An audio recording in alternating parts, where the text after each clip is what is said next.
All right. Good morning, everybody. I think we will start so that we end on time. So thank you, everybody, for making the time. I know we had to reschedule, and hopefully you had a nice day off because of the snow day. But welcome to the 2026 Portugal Lisbon information session. So we wish to acknowledge this land on which the University of Toronto operates. For thousands of years, it has been the traditional land of the Huron-Wendat, the Seneca, and the Mississaugas of the Credit. Today, this meeting place is still the home to many Indigenous people from across Turtle Island, and we are grateful to have the opportunity to work on this land. So my name is Elizabeth Milna Frinta, and I am the Portugal Lisbon Program Coordinator.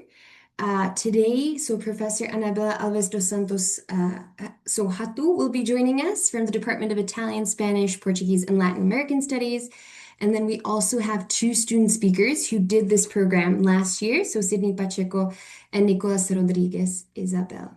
So first we will go through what summer abroad essentially is, then why participate in summer abroad. We will go through the eligibility, and then we'll go more into the details of the Portugal Lisbon program.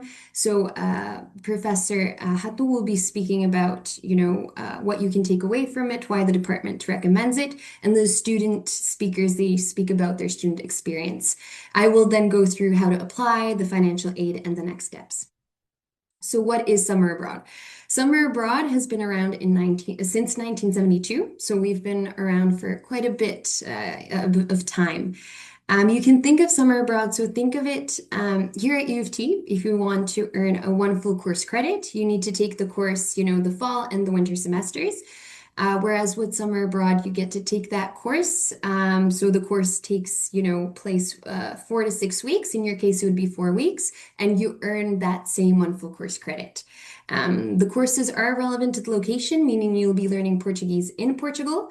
They will be taught by the faculty or the instructors from the partnering university. So that's University of Lisbon. They have their own institute, and so they are the ones who will be basically hiring the instructors. With regards to the on-site staff, these are basically people who the U of T hires, or in this case, it's basically the institute. So they have someone on the ground there, and they're available to you 24/7. So let's say you get lost, or you don't know how to refill your, prescription, or I don't know, you would like a recommendation, for example. This is the person that you can reach out to.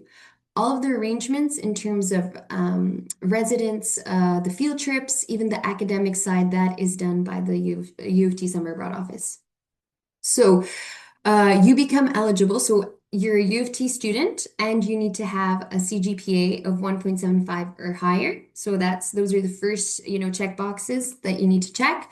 Then for this program, first year students, they are eligible. I'll get into the more specific prerequisites in the next slide. But also, graduate students, alumni, or non-degree students are also eligible. As for students from, let's say, University of York or Guelph or any other North American university, you are eligible. Nevertheless, you do need a letter of permission. Before I begin, I just wanted to thank very much the Portuguese instructors, the Portuguese department, and you students for welcoming me in your classes. It was lovely getting to meet you and see you in person, and just to see the unbelievable, just how in the first years you can see students are trying to, speak, but then in the upper years, the upper language levels, unbelievable. I saw students speak fluently, so it was quite something. Very nice to see. Eligibility. So you need to have at least half a credit from the Department of Italian, Spanish, Portuguese, and Latin American Studies, meaning you don't necessarily, you didn't have to take a Portuguese course, but maybe you took Italian or Spanish, and then you are eligible. So the institute, the different language levels they offer are A1, A2, and B1. And then on the right-hand side, you have the St. George, so the equivalent codes. Course enrollment. What's important? In the application, you will write down an expected course level, meaning, let's say you complete PRT 102, then you expect, okay, then therefore I should be at the A2 level, so I will be applying for the elementary level. I'll say that in my application, that is the course I'm expected to be placed in. However, you will be writing a placement test. So in April, we'll send you a link. And let's say, your grammar might be impeccable, but then your speaking might not be up to par. So there is one thing, your expected level, and then another thing, the reality of whether you are ready for that, A1 or A2 or B1 level. The placement exam, as I mentioned, that's done by the institute. So they give us a link and then that gets sent to you. You write it and it's online. So it would be like grammar, comprehension. But then when you're on the ground in Portugal, Lisbon, the first day of classes, that's when the instructor sits down with you and they speak to you and they want to see, okay, what speaking level are you actually at? So Portugal Summer Abroad. So now we'll get into the program. So now, Professor Hatu, the floor is yours. Thank you very much, Elizabeth. Thank you. Um, so I'll start talking a little bit about what you expect in a typical day when you go into this program. I'll talk a little bit about the differences, which was already mentioned between language immersion and on-campus language course. A typical day in the summer abroad program in Lisbon. I'll talk a little bit about expectations and then finally about what to do in Lisbon apart from taking classes in the institute. So, as you may know, being in an immersion setting, you are able to experience a full linguistic immersion in the main city of Portugal, Lisbon, which will enhance not only your language proficiency, but also, and this is very important, enrich your understanding of the culture, the history, and the people of Portugal. With this experience, you will also enrich your international experience as global citizens.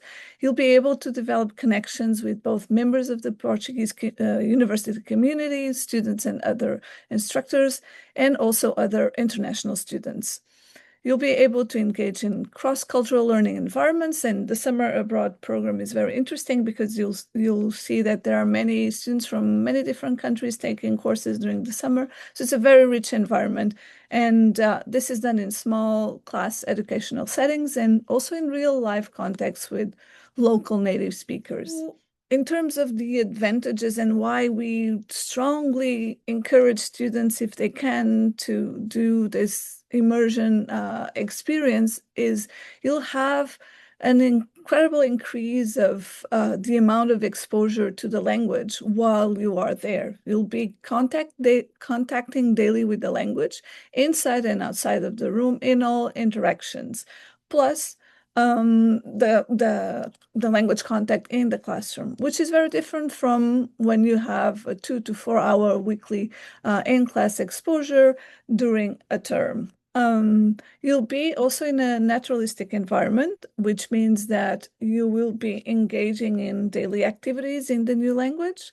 And we also have, there's a lot of research that shows the positive effects of study abroad experiences, both, again, not only on language, but also on cultural learning.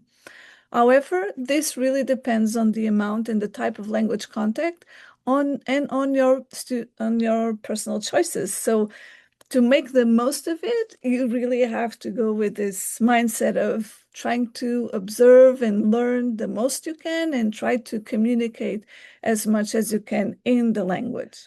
So make the most of the experience, try to go beyond your comfort zone and communicate in Portuguese the most you can, from the shopkeepers, even if it's just in the beginning, bom dia, good morning, or thank you, obrigada. And then gradually throughout the course, you'll be able to use other expressions, and also depending on the level you are. Conversation with other fellow students and local citizens, even when outside the university grounds. So a typical day in the Institute of Culture and Portuguese Language starts in the morning with classes from 9 to 1 p.m. with breaks in small groups. The Institute is a teaching and research division in the Faculty of Arts of the University of Lisbon. the largest university of Portugal. We've already mentioned that each course is worth one full year credit, and equivalences are, as you saw before. And the afternoons are used for either individual study, language, lab work, cultural events, or field trips, which are, some of them are optional. You can go on your own. Others are organized by also the summer abroad program. University of Lisbon is very well located. So it's again one of the main universities in Portugal. You'll see you can easily access the university. The public transportation is good. Although in the summer it tends to be a little bit busier because of tourism, but it should be good with bus and subway. And one of the great things, in a way, for any person who doesn't speak the language is that most people use English and know English, even now a bit older citizens, which is very different from maybe 10, 15 years ago. There has been an increase in tourism, so you can hear English everywhere.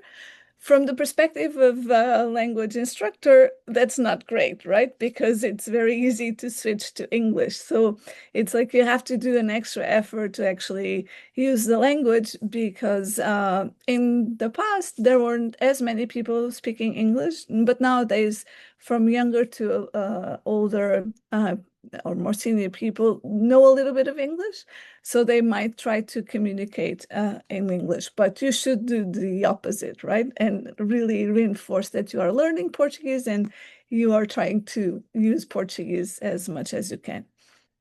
Then Lisbon, as you may know, is a very, very vibrant and appealing city, can provide different kinds of learning experiences. It's one of the oldest cities in the world, so it has numerous historical sites, museums, cultural attractions that you can visit. And on the other hand, it's still one of the cheapest, although this has been changing in the last 5 years, and it's also one of the safest capital cities in Europe. The climate is what we call a Mediterranean climate. The typical season lasts about 6 months, from May to October. However, July, depending on the year, might be very hot. So it's good to go to the beach during after classes. But on the other hand, it might be really very hot. It's dry, which is not too bad. I don't think it's as bad as in Toronto, but you have to be careful with that too. The airport is also not very far. It's around 6 kilometers from the city center. And again, the city has a good system of public transports. And the location of the institute is really ideal for you to walk to campus, or depending on, I think you're going to stay in the same residence as last year. If that's the case, it's great because it's on campus.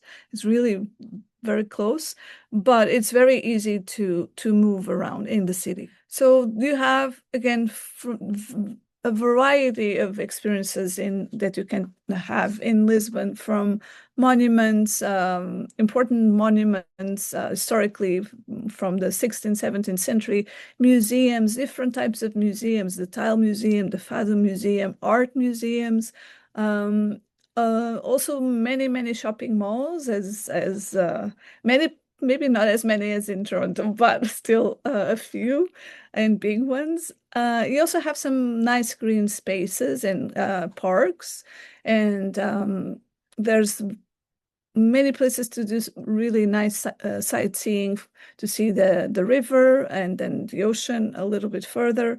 And it also has a very lively nightlife. And it's very typical in Lisbon to go to these neighborhoods such as Bairro Alto. It's really crowded in the streets, and it's a very fun environment to be in. And then for Portuguese culture, eating and drinking is really, really a very important part. of our culture. It's how friends get together.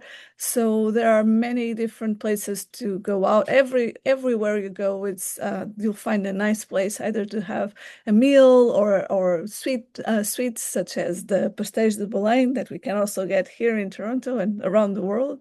But it's just a whole world to explore.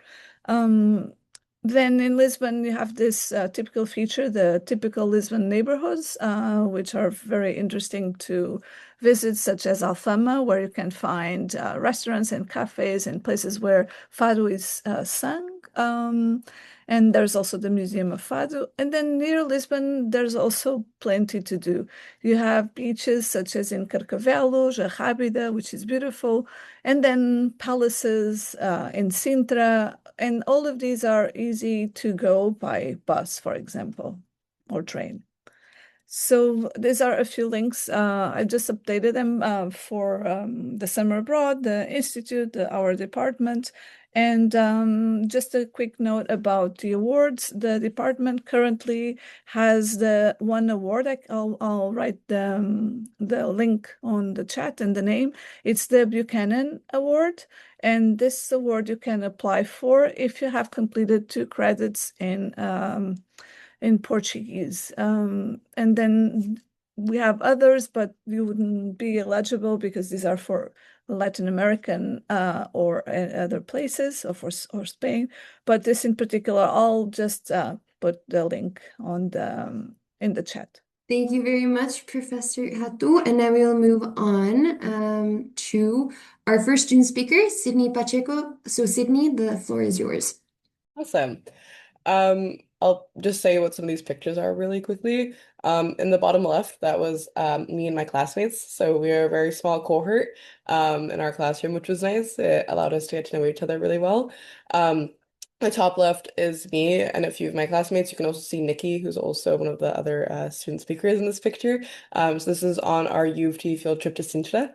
And right beside that one is all of the U of T students on our group lunch.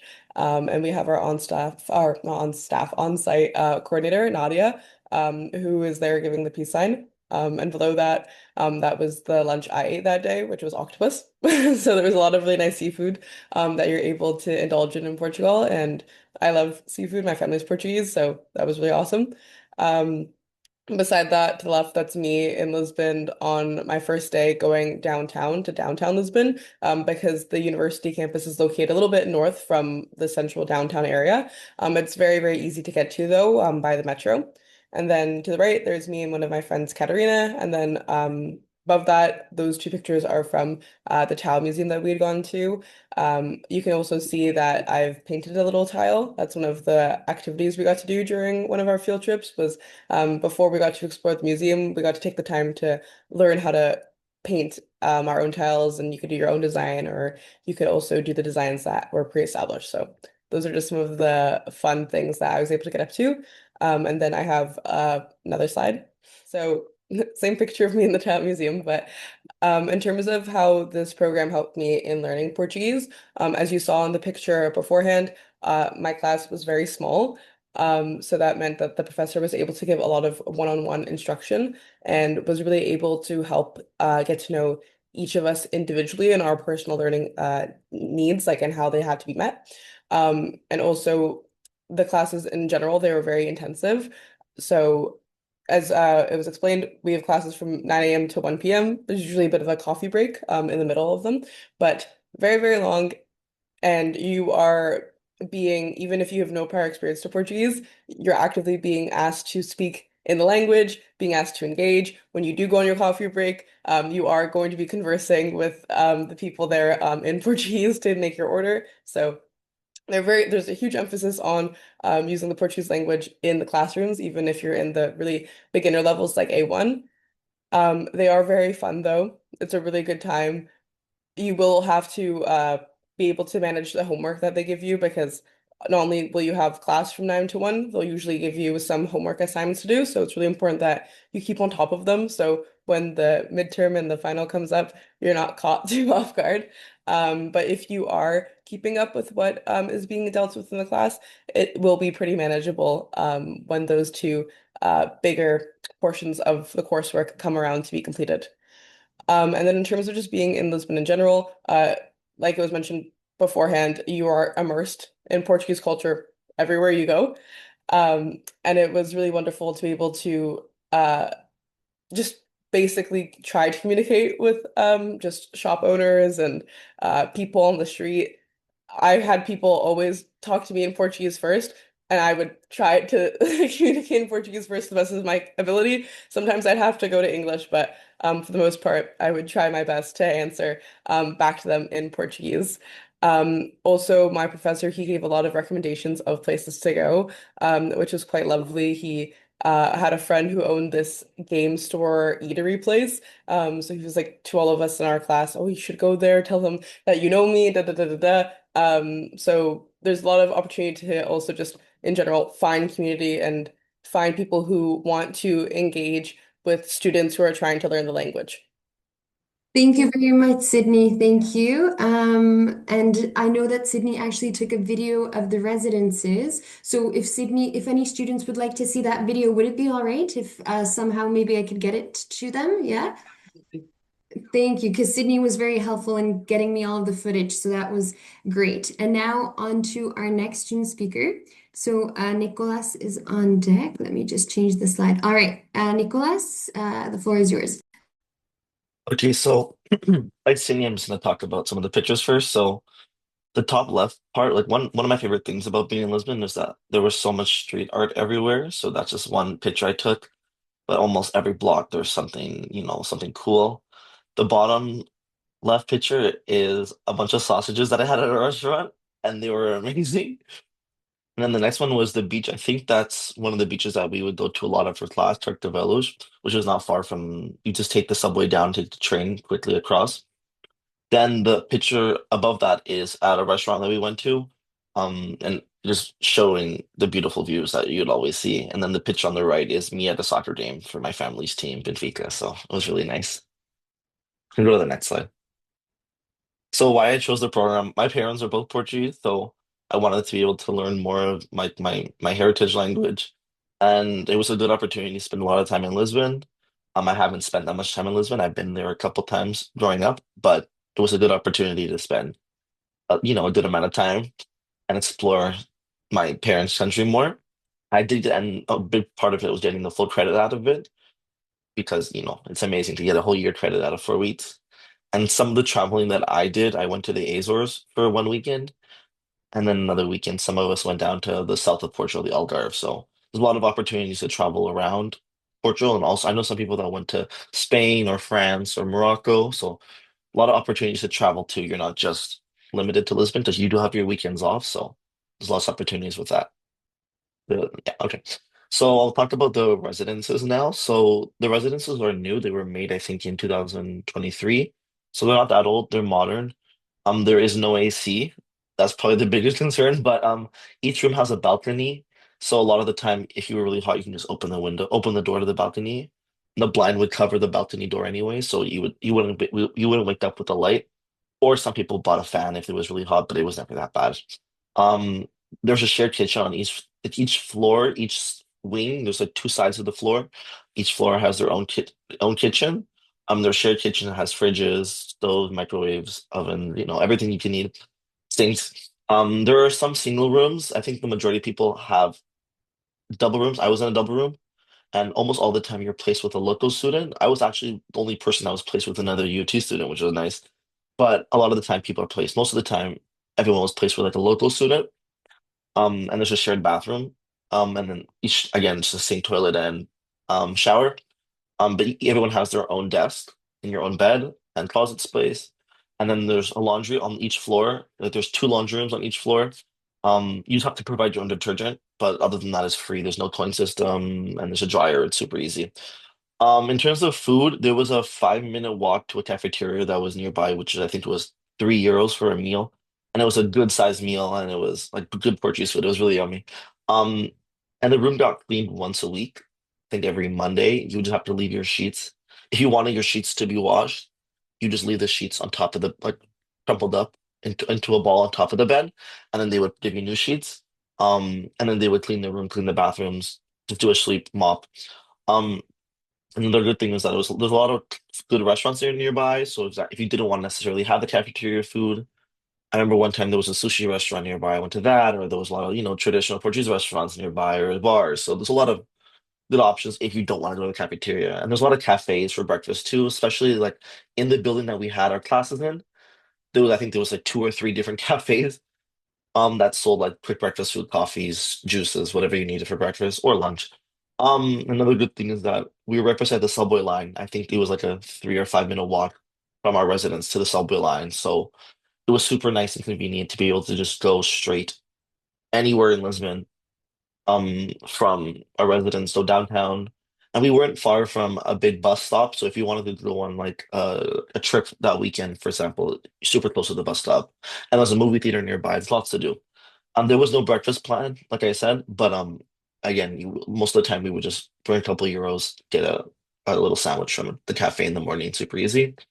In terms of affordability, it was overall pretty cheap. I think, like Annabella said, it is changing a bit now. Um, but for example, for the subway, for the transit, you could buy like an unlimited 1 month pass for 40 euros, and that gave you like unlimited travel on the subway, on the trains that go to like the line that has the beaches, buses, trams. It was super convenient. And for example, when we went, some of us went to the south of to the Algarve. I think it was a $15, 15 euro, sorry, bus. So it's pretty affordable and it's easy to get around.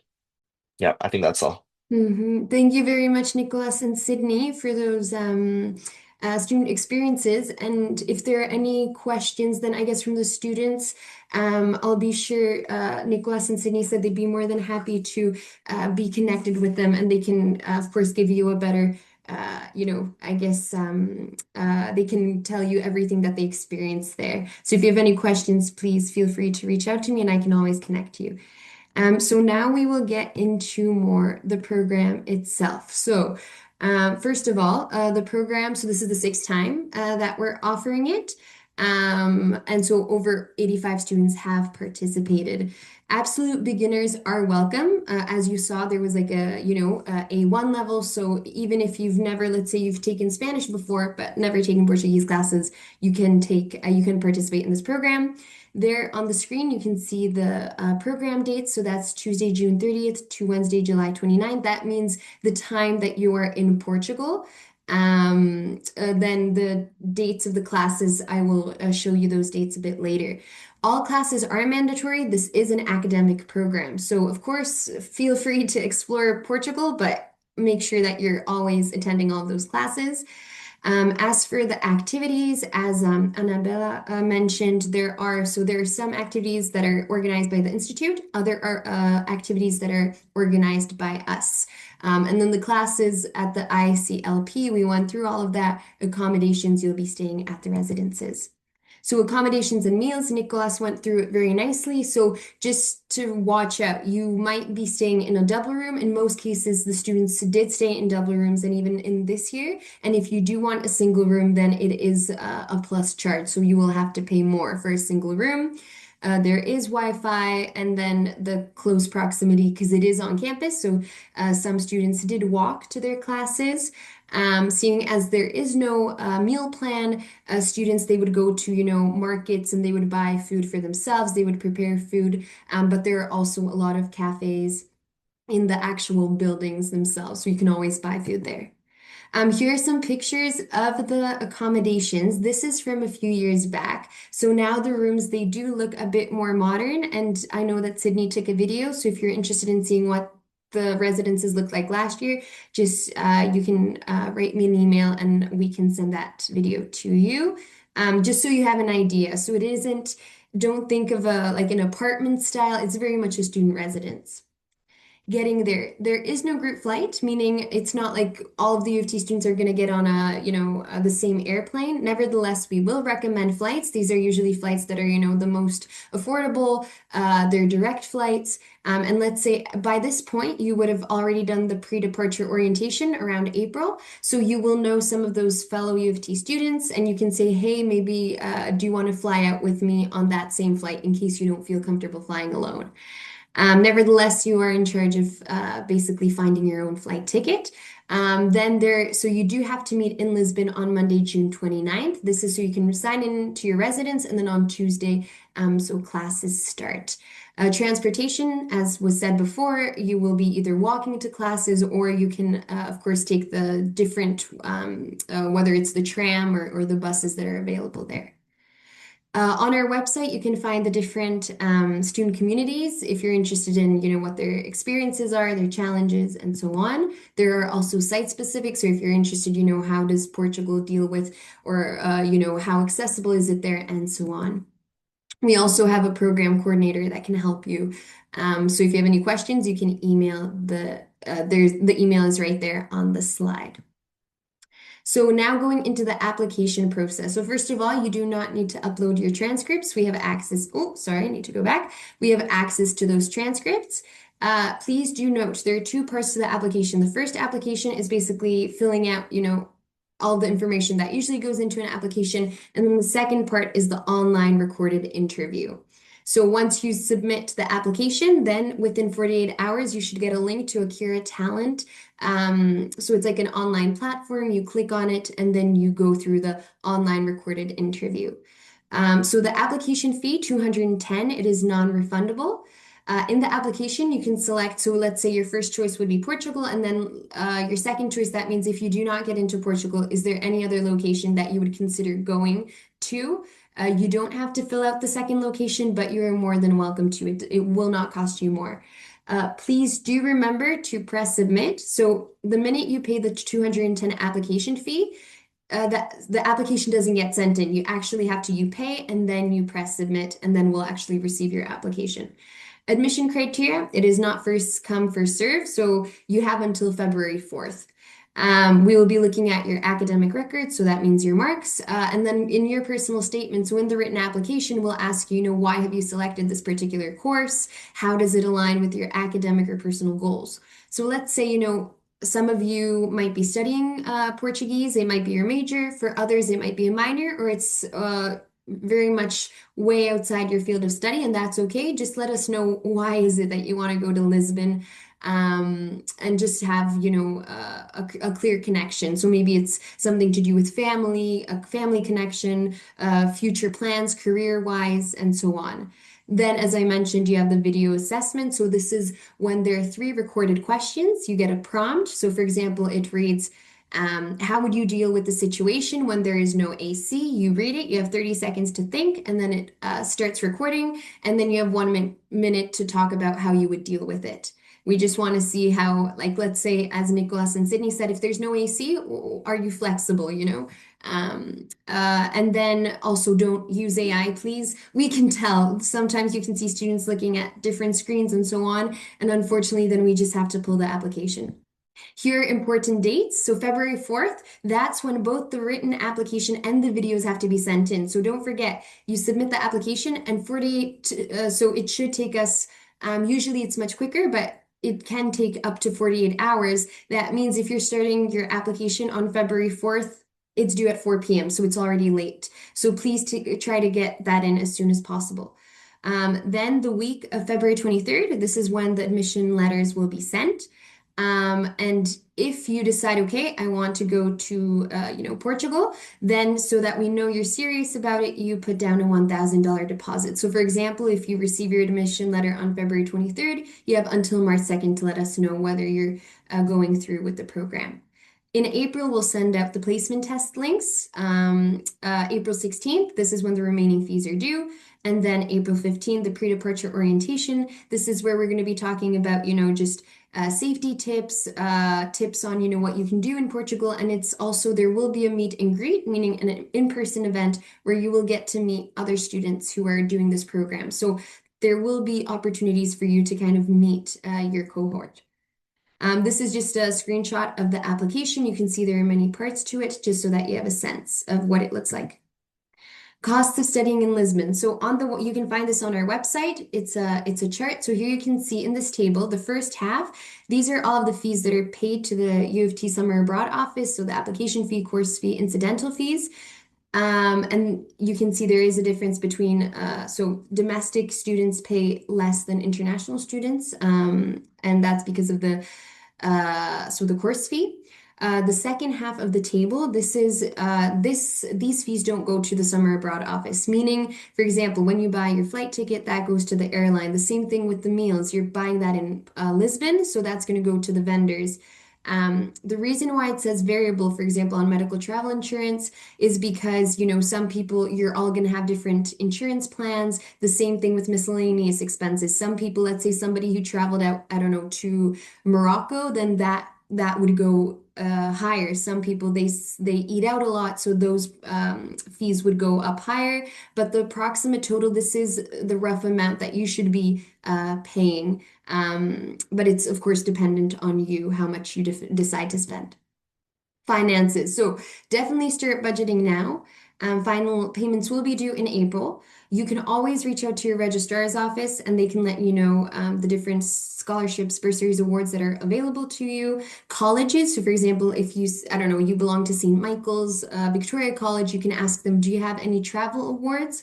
And also the different departments. So, as Professor Hattou spoke about, but there is only that one scholarship. You can also, so OSAP, that would count like a summer course, and you can reach out to OSAP and figure out would it be a student loan or how would I go about actually applying for these funds. Students have also recommended the International Experience, i.e. Award Plus, and apparently students are very happy with that one. Or on our website, we have the How to Finance Your Summer Abroad video, so you can find that on our website. Visas and insurance, that is something. So visas, you're in charge of getting your visa sorted. So going to the consulate, let's say here in Toronto, getting an appointment. We will supply you with the necessary documentation. Nevertheless, we will not be the ones that will be going through the visa applications with you. The same thing with insurance. So those are two things. So visas, insurance, and flight tickets. Those are your three responsibilities. Here are the key dates. You can also find this on our website. So the student stay in Portugal. This is when you should arrive so that you're in time there for your first class. Then the course instruction, July 1st is when your first class is. So here you can see the recommended departure date, when you should be leaving Toronto, when you should be arriving in Lisbon, and so on. Of course, if you want to, you can always arrive before the program starts or leave after the program starts to do some more sightseeing. But of course, that's going to be on your own expense out of your pocket. Here is a timeline. So most important date, February 4th. This is when your applications are due. Then you have, as we said, week of February 23rd. This is when you should be looking for your admission letter if you get accepted or not. Then 1 week deposit. And then we have the remaining fees. So that's all done in April. Pre-departure orientation done in April. And then in July, off you go. You can always follow us on the different social media that we have. You can go to our website. We have a monthly newsletter, or you can always reach us at this email or the number. So that is all for me. And now.